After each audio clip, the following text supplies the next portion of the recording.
What have you been doing? And how did we end up with this little guy here? This little guy is Elvis. He ended up in a St. Louis area animal control.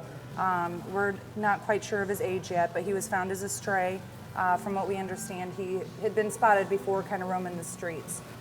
So what we try to do is get them placed into rescue groups before their time is up, which unfortunately happens too often. The animal controls get very full, and unfortunately due to space, we have to get them placed as soon as possible. So dogs like this, most people would question, why would you want to save a dog like this? You know, he looks like he's been in bad shape, and but there's a lot of people that care. You and I've been friends for a while now. Yes. And met a while back when we were both doing the volunteer stuff. And how Absolutely. many have you guys saved now out of that pound? We don't know. We don't keep track.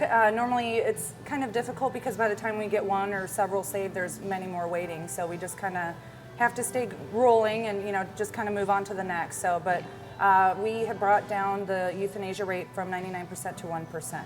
Oh my gosh. So we have pretty much gotten out every dog that we attempt to save, with the exception, we're not allowed to do bite cases, we're not allowed to do owner requests for euthanasia, but we work very hard.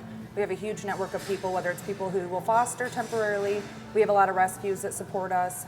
We also have a boarding facility that will help us, when we get into emergencies. So it's just a huge network of people. We have a lot of support from the community, not just in St. Louis, but around the country. Most people don't realize how many animal control facilities there are out there. A lot of people just think of like the major adoption agencies throughout the St. Louis area, but a lot of municipalities all over, especially in rural areas, they have all these little animal controls, and there's so many dogs and cats that get euthanized because people don't even know they exist. It's the happy stories, and we try to make it a point too to send out updates. When people are just getting depressing emails one after the other, we send happy pictures of them, their Freedom Day, when they're in the car, when they're getting on transport to go to Chicago or wherever it may be.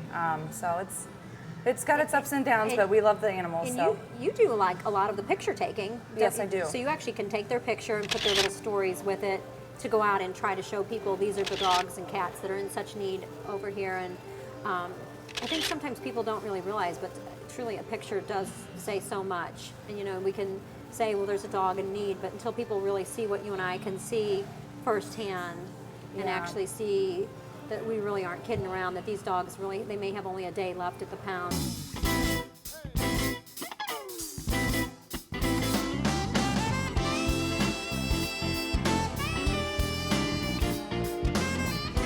There's a lot of people out there that can't be hands-on.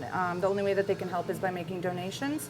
What sponsorship is basically people donate money towards a dog. So when the rescue group takes it, it's more of an incentive for them to take the animal, because vet bills get so costly. If every dog was healthy, it wouldn't be an issue, but Sure. Instances like him, he has to get treatment for his skin, and if he were heartworm positive, that in itself is several $100s. So we have a lot of people that donate for that.